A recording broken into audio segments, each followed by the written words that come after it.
बुरा न माने तो मेरे यारों, पागलों, मैं निवेदन करूं आप सबके चरणों में, भाग्यशाली होते हैं जिनके बेटियां होती हैं। पागलों, करोड़ों की बात बोलूं तो लाखों करोड़ों की बात है। बेटियां भिखारियों के घर पर पैदा नहीं होती, उस अमीर के घर पर पैदा होती हैं जो बेटी को दूसरे के घर दान देने के लिए तैयार रहता है। बेटियां भिखारियों की संपत्ति नहीं है, बेटियां अमीरों की संपत्ति है। याद रखना, बहुत से धूर्त लोग, बहुत से कम बुद्धि के लोग किसी की बेटी को घर पर लेकर के आते हैं और उसके पिता का, उसकी माँ का इतना अपमान करते हैं। उन्होंने दिया ही क्या, उन्होंने किया ही क्या, क्या सम्मान किया हमारा? मेरे प्यारों, मैं निवेदन करूं उस बाप से पूछना जो अपनी बेटी के विवाह के लिए 2 साल पहले से तैयारी करता है, रात और दिन एक कर देता है। वो पिता अपनी बेटी के लिए एक एक कपड़ा, एक एक वस्त्र, एक एक भोजन का सामान, एक एक बर्तन संजो करके रखता है कि बारात आएगी ताकि किसी को कोई असुविधा ना हो, और तुम एक रात में जाकर के पूरे कार्यक्रम को तहस नहस करके आ जाते हो और उसी बाप की 2 साल की मेहनत को 2 शब्द कह करके तुम पानी में बहा देते हो।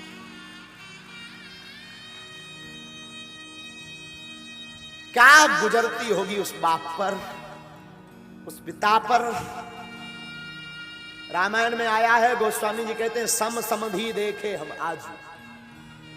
गोस्वामी जी कहते हैं आज हमने पहली बार सम समधि देखे।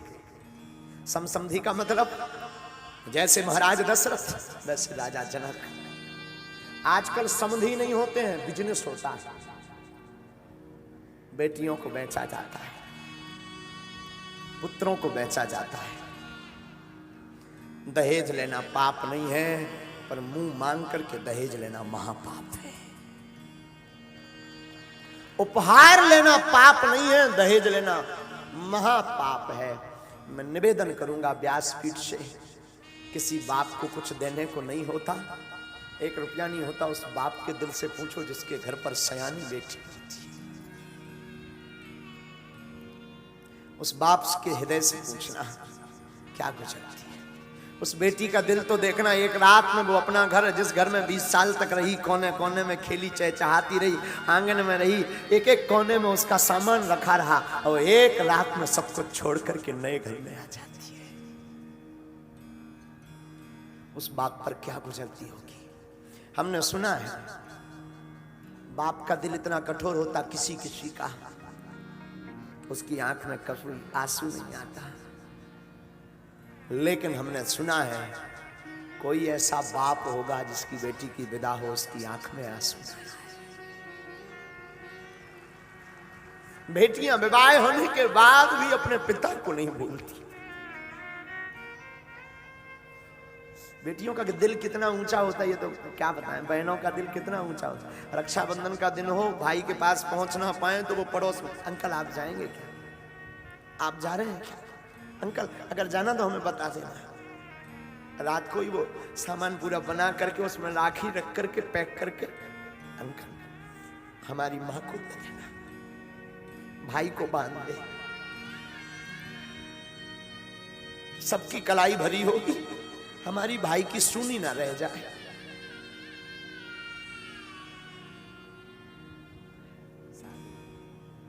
और कई बहनों का तो हमने देखा, बहुत हम बहुत नजदीक से महात्मा देखते हैं, कई बहनों का बहुत नजदीक से हम अनुभव करते हैं।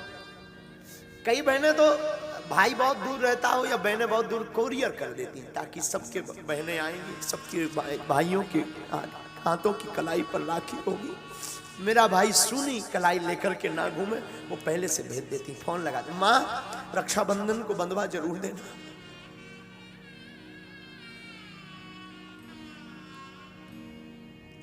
बेटियां संपत्ति है, बेटियां घर की प्रसन्नता है, बेटियां श्राप नहीं परमात्मा का दिया हुआ वरदान है। बेटियां अमीरों के घर होती हैं, जो धन से नहीं दिल से अमीर होते हैं उनके यहां बेटियां होती हैं।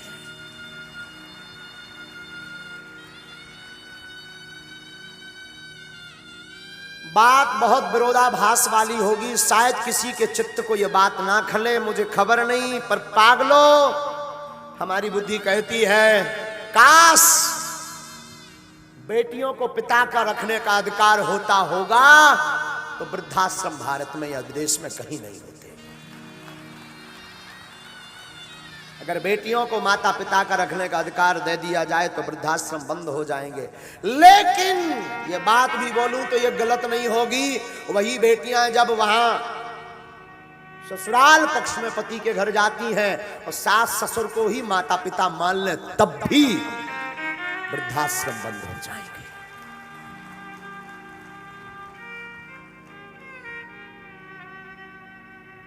बात कड़वी जरूर है पर है तो है। हर बेटी विवाह के बाद चाहती है जो मुझे सासू मां मिले वो मेरी मां जैसी मुझे छूट दे, मेरी मां जैसी मुझे रखे, पर खुद बेटी नहीं बनना चाहती। और हर सासू मां अपने पुत्र का विवाह करने के बाद चाहती है मेरी जो बहू आए वो मेरी बेटी की भांति रहे, पर खुद मां नहीं बनना चाहती। ये मोड़ खत्म हो जाए, ये रुकावट दूर हो जाए तो पागलों इस व्यासपीठ से भरे मंच से हनुमान जी के चरणों की शपथ खा करके कहते हैं घर घर नहीं घर स्वर्ग होने लगेगी। फिर हर घर में महाभारत नहीं, हर घर में फिर राम महोत्सव होने लगेगा।